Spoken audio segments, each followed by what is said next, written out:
Welcome back, boys and girls, to the Twisted Metal Retrospective. I am Dr. Earth from Robotnik. Last time we left off, we had taken a look at the rather forgotten era of Twisted Metal. And in one of the bonus features to Twisted Metal Head-On, we noticed that they were teasing that, hey, Twisted Metal is coming to PS3. And it took them about 4 years, but it finally came out on Valentine's Day 2012. I didn't play this when it was new because my PS3 at the time fried on me, but hey, when I got my new PS3 later that year, I was eventually able to take a look at this game because I got this game for Christmas in the year 2013, and I remember at the time, I really enjoyed this game a lot. But I hadn't played this game fully since, I think, 2014, so does this game hold up? Let's find out. Now then, the development of this one is probably without a doubt one of the most interesting development histories of any Twisted Metal entry so far, as this game went through so many concepts during pre-production. The initial teaser of this game after the stealth announcement of this game in Extra Twisted Edition was this image of a mushroom cloud, which upon closer inspection shows that familiar clown. As you can see here, the original plans for the new Twisted Metal was Twisted Metal Apocalypse, where it was supposed to take place in a world ravaged by nuclear warfare and be more Mad Max-ish. But the idea was scrapped as the developers felt that a world already destroyed felt pointless in the world of Twisted Metal, where most players get their enjoyment out of destroying things. Then they decided to go for a more grounded, realistic take inspired by hip-hop with Twisted Metal Revolution. But the idea was also scrapped immediately as they felt the hip-hop aesthetics wouldn't fit the franchise. Good lord, that would mean Needles Kane would be a juggalo. Ugh. For about 2 years, this game's existence was heavily disputed and mainly rumored, as outside of the tease in Extra Twisted Edition, Sony would neither confirm nor deny the game, and in 2010, David Jaffe even stated on his Twitter that there would be no new Twisted Metal game currently in the works. Come E3 2010, however, and Sony had one last announcement for their press conference. After we see the taxicabs drive off, we focus on one discarded cigar until we see a figure approach it and pick it up. And we see it's none other than Needles Kane himself, with his insane clown posse behind him. It was official. Twisted Metal 3 was still coming to PS3.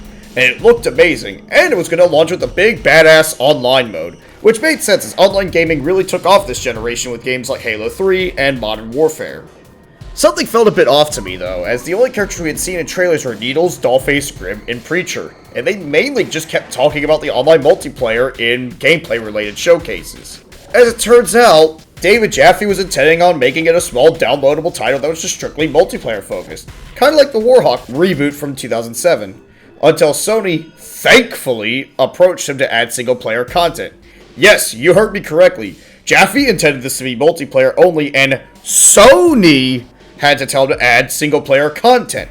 Normally you think it'd be the opposite, where the publisher wants it to be multiplayer focused, and the developers would rather add single-player content. The official title was Twisted Metal, signifying that this was a reboot of the series, which several franchises at this point had been rebooted to the 7th generation of the consoles, which was the style at the time.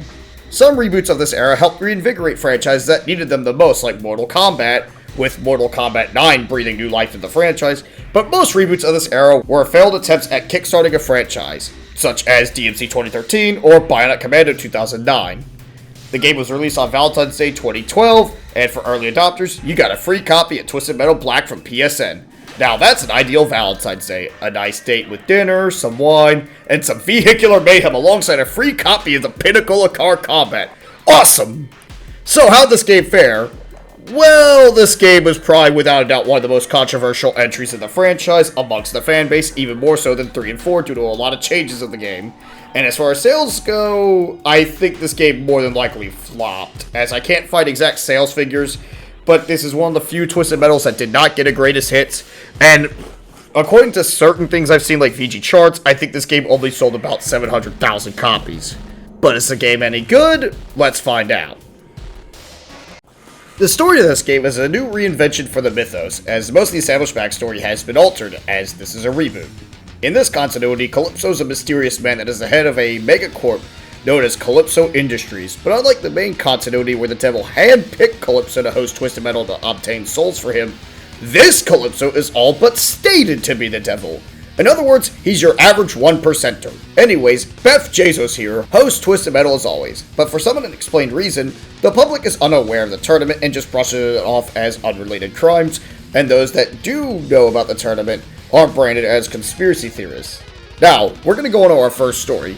Typical to his backstory, Needles Kane didn't start life out as a clown. Rather, he was just an ordinary family man named Marcus Kane. Marcus Kane was a beloved ice cream man for his neighborhood, but eventually he grew discontent with the banality of suburban life and felt some rather dark urges. So like every man going through their midlife crisis, he carves out a clown mask and embraces darker urges and murders his family. That man, known as Marcus, was dead, and from then on, Needles was born. However, he missed one. His daughter, Sophie Kane, stabbed him in the eye and escaped. He then tracked her to a hospital and slaughtered everyone that got between him and his goal, but found out that she had just checked out. 10 years have passed, and he enters Twisted Metal, hoping to find out where she had been hiding so he can kill her. After he wins the tournament, Calypso shows him where she is. Turns out, Sophie Kane had been dead for 10 years, as she committed suicide after being unable to cope with what she had witnessed. Needles then tries to escape the coffin, but due to him being buried 6 feet under, he eventually dies himself. Now we move on to Daniel Grimm.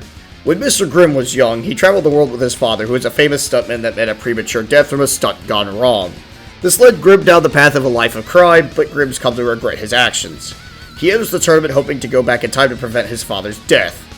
After he wins the tournament, he approaches Calypso for his prize, which is to be sent back in time to that fateful day, which Calypso grants.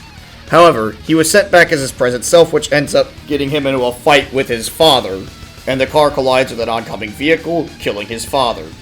Again. Grimm was then shot by his younger self as he had his father's emergency gun ready. Finally, we have Dollface, who in this continuity is named Krista Sparks, though she's not Calypso's daughter in this timeline either. Rather, Krista Sparks is a supermodel that got quite an ego. She wants to be the most famous supermodel in the world, and she uses a lot of underhanded tactics to get to the top, ranging from sabotage to outright murder in the competition. One day, she was the victim of a car crash that required her to get surgery, and her face was fixed right up, though there was a minor scar left behind, which she saw as a massive imperfection. So, in retaliation, she killed the doctor.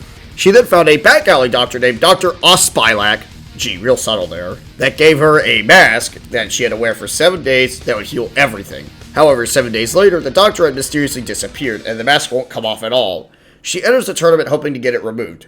However, when she wins the tournament, she feels that once it's off, she'll be back to square one and decides to change her wish. She decides to go straight to the top and walk on the world's largest runway, which Calypso grants.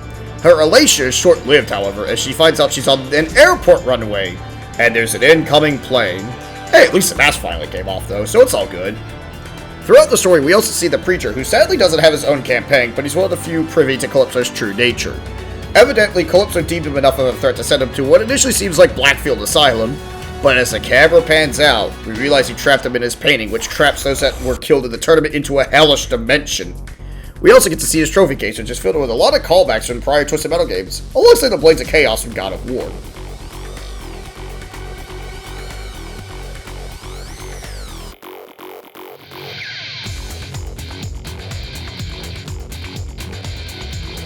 After the credits, we get a stinger that reveals that Needles' oldest son, Charlie, yes, he's named after his father, just roll with it, not only survived the attack 10 years ago, but he digs up Sophie's grave to grab Needles' mask and declares he will avenge his father and become the next Sweet Tooth, as he felt that Sweet Tooth spared him just to become his heir. Calypso then heads to the grave to revive Sophie Kane as his enforcer, now turning her into Sweet Chick. Sadly, what this plot thread could have been has never been resolved, as this is the last Twisted Metal game for about 10 years now. This game was also planned to have alternate endings based on what difficulty you played on. To see what they could have been, check out this video on David Jaffe's YouTube channel. Link is in the description below. Now on to the presentation. As you can see, the cutscenes are back to using live action video with cheesy green screens. But I feel like this works actually pretty well for the game, as it gives it a grindhouse vibe. It also helps the voice acting is really solid, and we even get J.S. Gilbert back as Needles Kane, which is always a treat to see. Calypso's performance in this game is also really good, and the actor nails his sadism and charisma very well with the level interludes. Black Rock Stadium. I have to tell you, and this is just between you and I designed this arena to bring about the greatest loss of life in the shortest amount of time. It's like a slaughterhouse, but for people. I'm actually quite proud of it. Now, if you want to survive, beware the traps. And beware of the dangers. And be ready for the layout to change lickety-split. I love that term. Now, Sweet Tooth, there is a garage here if you get low on health. But know there are other ways to stay alive in Black Rock. Destroy all enemies, Sweet Tooth. It's the only way for you to win. The music in this game is also a healthy mix of classic rock, heavy metal, industrial, and hip-hop, and it all comes together very well. Favorites being Dragula by Rob Zombie, Raise the Flag by Airborne, Heavy Metal by Sammy Hagar, and Riding on the Wind by Judas Priest. The in-game graphics are also really solid as well, and we've got more carnage as the pedestrians now have blood cover the screen when they're hit. Though a lot of destruction occurs on screen, the performance can take a hit, but this is a fairly common occurrence for 7th gen games, which are infamous for prioritizing visuals over performance. But other than that, the performance is the usual standard fare, though I do notice some motion blur here and there, which was the style at the time. Now, onto the gameplay, which may be one of the most controversial parts of this game. As you know, we only have 4 characters: Needles, Grim, Dollface, and the Preacher. So how are vehicles handled in this game? Here's your answer. There's factions. Needles leads the Clowns, Grim leads the Skulls, Dollface leads the Dolls, and Preacher leads the Holy Men. And you give them a vehicle to drive, so you can have Needles drive Reaper, or Dollface can drive the Sweet Tooth. Personally, I would rather these vehicles have their own driver like in the classic games, mainly so to give them this game some extra content needed and give these vehicles a little more personality, but we'll get there in a bit. I mean, come on, who wouldn't want to see Vermin driven by a crazed exterminator or Meat Wagon driven by a crazed medical doctor? When you play the story mode, you go through battles, and in most missions, you select 3 cars and a sidearm to take with you. The game does away with the live system in favor of the garage, where you can take your vehicle to a garage to get repaired, and you can swap it out with the other vehicles you picked. I like this concept a lot, actually, as it adds a decent layer of strategy for some fights. The sidearm system is also really good, as it adds some strategy with your emergency weapons.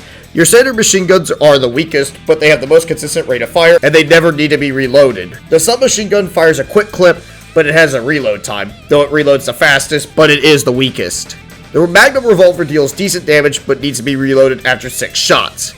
The shotgun deals good damage up close, but it has terrible spread at long range, and the missiles deal good damage, but they need to be reloaded after every shot, and they take 10 seconds to reload, I believe. You can also unlock a laser shot if you beat the game on Twisted difficulty, but I have not done that, sadly, though from what I've read, it has really good damage when it's fully charged. The missions throughout the campaign also have really decent variety. You have your standard death matches where you have to kill everyone, but then you have the cage match where you and your foes have to stay in the cage, where if you stay out of the cage too long, you will die. Periodically, the cage will move, so you and the enemies have to race to the next cage. It's a really cool mode that actually emphasizes like some intense action and speed, and I like it a lot, honestly. Juggernaut death matches are really cool mid-boss fights where you have to contend with Juggernauts, a semi-truck with the trailer, where you have to prioritize killing them as fast as possible, as Juggernaut is not only really strong, but over time, they will spawn in another enemy for you to fight.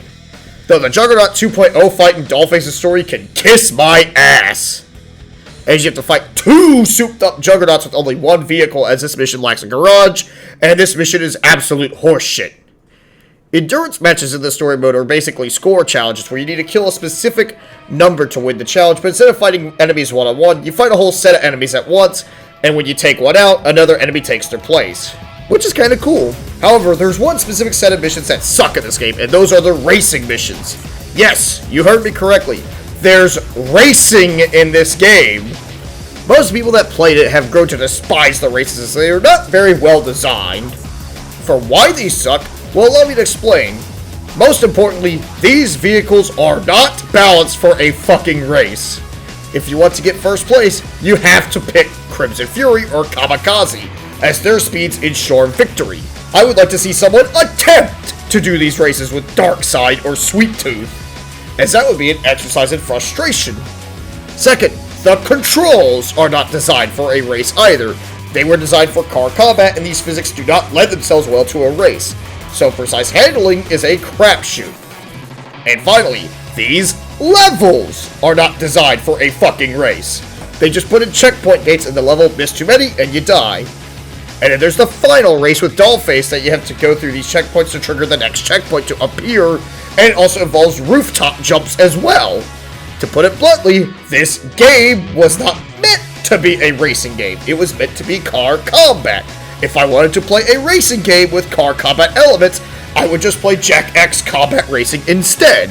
However, outside of the racing sucking, I would argue the controls and the physics are the best Twisted Metal had ever felt so far, where it feels really smooth and arcadey, which is awesome. It feels so good to use turbos and smash through stuff and fight in this game, and it gives you a good rush. The levels are also really good in this game, with big, sprawling environments, where you even have smaller maps if you feel they're too large, which isn't too bad. The weapons also feel really good to use in this game as well, which, with the new toys to play with, being fun as well. Shotguns are also really good point-blank weapons, where if you land your shot right, you can cut through health bars like nobody's business. The sniper rifles are really slower-paced weapons, but if you aim your shot long enough, it's a guaranteed instant kill, and if you have to just simply go a little quicker, hey, you'll deal some decent damage anyway. The Stalker missile is a missile that has great accuracy when fully charged, and is even stronger than homing missiles, which makes them really fun to use. And the standard special weapons are really awesome, and you have alternate specials as well that help cover weaknesses very well, which is really cool. It adds a little bit more to these cars. The abilities have been reworked to merely just use the D-pad instead of using the fighting game inputs, which I think is a welcome addition, as I feel like the fighting game inputs were just simply a holdover from the PS1 era where you only had just the D-pad, no analog sticks. The boss fights are also really awesome. The first boss that you fight as Sweet Tooth, the Brothers Grimm, consists of two massive monster trucks, Hammerhead and Slayer, and they are so massive they crush the buildings beneath their wheels. When you take one out, the other one covers himself in massive armor, causing Needles to send his gunner to go on the inside to plant some C4. When you detonate the C4, killing your gunner as well, since Needles is far from a paragon, you can destroy Slayer. It's your typical boss, but it's a good way to get them started. The second boss, fought with Mr. Grimm, Iron Maiden, is really cool as it's a giant robot. It mainly exists to showcase the nuke mode for the online mode, where you have to first take out some limos and then find the faction leader. When you sacrifice the faction leader to the nuke mobile, you get a nuke that you have to send into the Iron Maiden. After 2 shots, then you get to fight the robot itself, who eventually turns it into a cage match. Then you destroy the body. The head comes out to play like Darktooth, and it's finally destroyed. Finally, for the final boss as Dollface, we got Sweet Tooth's Carnival of Carnage, which is a whole ass level. First, you have to destroy a head at the bottom to get access into the machine. When you do, you go through a weird pinball machine, and you have to get these suicide bombing clowns and ram them into the barrier to continue. They look kind of familiar. Then you go through an obstacle course where you find the Talon helicopter waiting, and you use it for the final battle. Once you drop enough sweet minions into the head, the boss goes down. What a way to end the game. Dare I say it, this could in theory be the best Twisted Metal game. Until you look at everything else. This game only has 3 stories, and they go by extremely fast. Like, it took me roughly 2 hours and 30 minutes to finish the full campaign. For comparison's sake, it took me about an hour and a half to complete Mr. Grimm's campaign alone in Twisted Metal Black. Not to also mention, that game gives you 15 characters to play as. For a rough estimate, if you do the math correctly, and assume it roughly takes an hour and a half to complete a campaign in Black, and you want to beat the game with everybody, you're left with a playtime of roughly 22 hours and a half before you decide to hop into multiplayer. And speaking of multiplayer, remember how Jaffe wanted this game to be an online-focused game? Well, the servers at launch didn't work at all, leading this game to die an early death, causing DLC plans for this game to be abandoned, which we were to have Crazy 8, Mr. Slam, Pit Viper, Yellow Jacket, and Twister in the game. Eventually, the servers were stable enough to be played on, but you'd be lucky to find matches, as most gamers just moved on to other multiplayer games that released at this time. From what I remember, I think the online was pretty fun when I could find matches, but people were barely fucking on. Not to also mention this game also had an online pass, where if you bought this game used, you'd have to pay $5 to play this game online. Ah, AAA games. You never cease to amaze me with your greed. It doesn't even matter anymore anyways, as the servers have been shut down since 2019, which makes Sony meddling to add single-player content great in hindsight, as otherwise, my disc would be nothing more than a coaster. At least the multiplayer is pretty fun, though, with the local stuff, and is still a great time.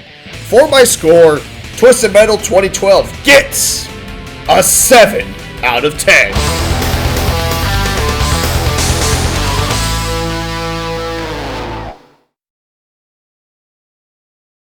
If this game were a lot longer and had more content, I would have scored this game at least a 9 or a 10, in honesty. Because this game is really fun, honestly. It genuinely is fun, but there is just not enough content. Alas, this game was the last we saw of Twisted Metal. Shortly after this game came out, it was announced that a movie was in the works, but that more than likely either got quietly cancelled or was reworked into the upcoming Peacock TV show. While we're here, let's discuss that for a second. While we don't know too much outside of the fact that filming had just wrapped up like yesterday, we got Anthony Mackie as John Doe and Samoa Joe as Needles Cade, with the voice provided by Will Arnett, and going by casting lists, we also seem to have Mike and Stu and Raven, which means that they're just kind of going for a composite of various Twisted Metals. The premise here is that John Doe is no longer the amnesiac FBI agent, but rather he's a badass, wisecracking milkman in the post-apocalypse, and he takes up an offer to deliver a mysterious package while being pursued by marauders led by Sweet Tooth. Gotta be frank here, this premise seems very derivative of Mad Max and sounds nothing like the Twisted Metal I've come to know and love. It's also supposed to be an action comedy, and while Twisted Metal is definitely no stranger to humor, considering the results of games like 3, where most of the jokes fell flat, I feel like I have a little bit of a reason to be a bit apprehensive about this. It also doesn't help that we don't know if there's any news of Calypso, if he will even be appearing in the TV show. You know, the guy who holds the fucking tournament. It feels like they just picked a random IP to adapt and chose Twisted Metal as it has a built-in audience, like a lot of video game adaptations prior to Sonic the Hedgehog. Who knows? This could probably be decent, but I wouldn't hold my breath on it. At least the hacks Paul W.S. Anderson or Uwe Boll aren't working on this.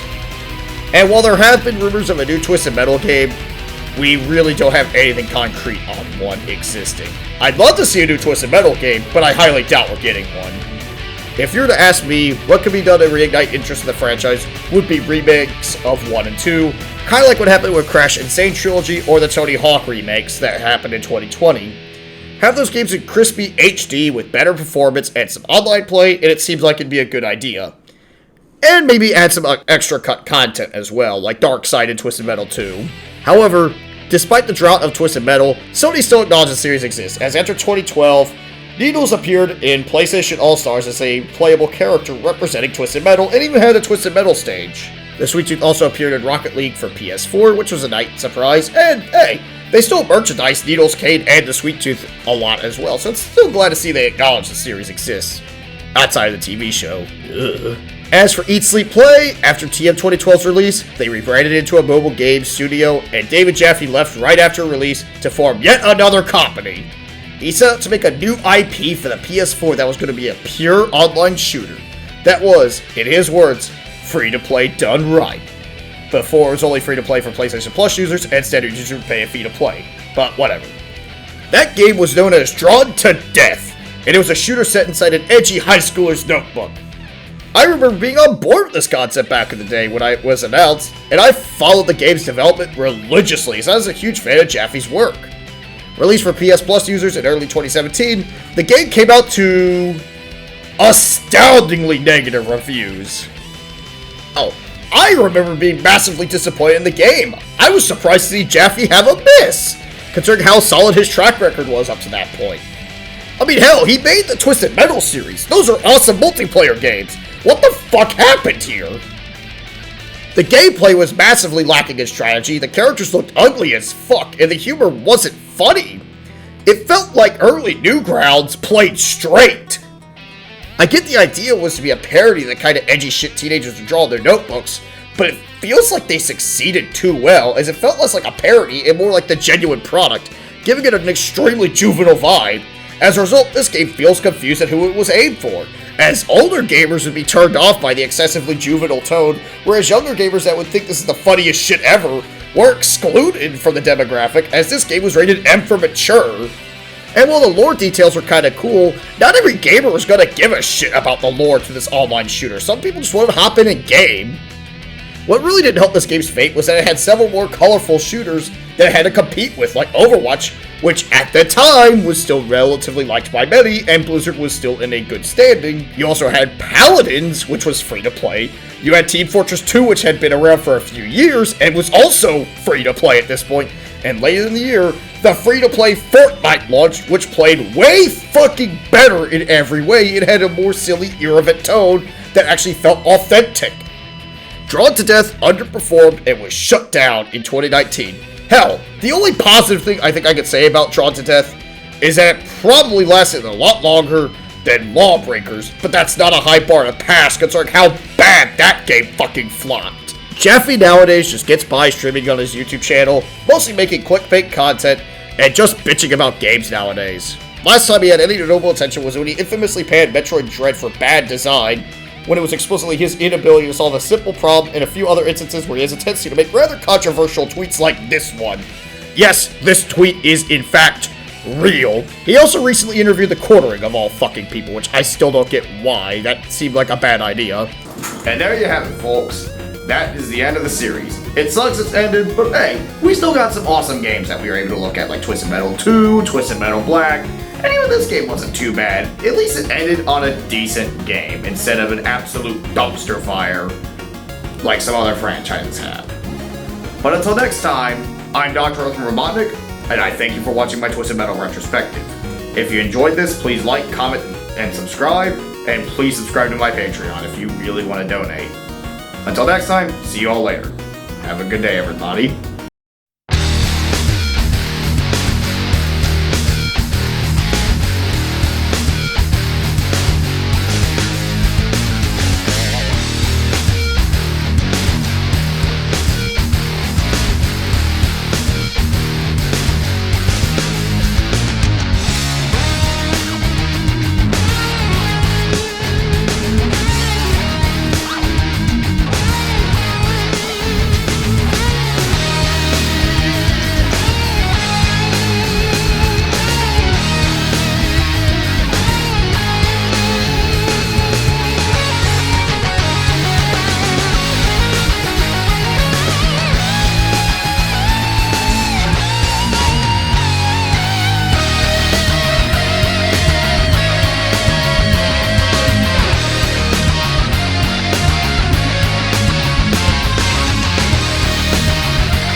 We're not done yet.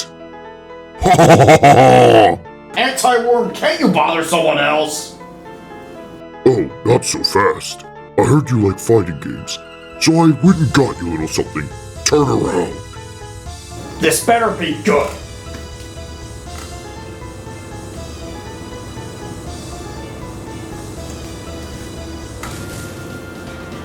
Son of a bitch. Damn Damn you! Damn you all to hell!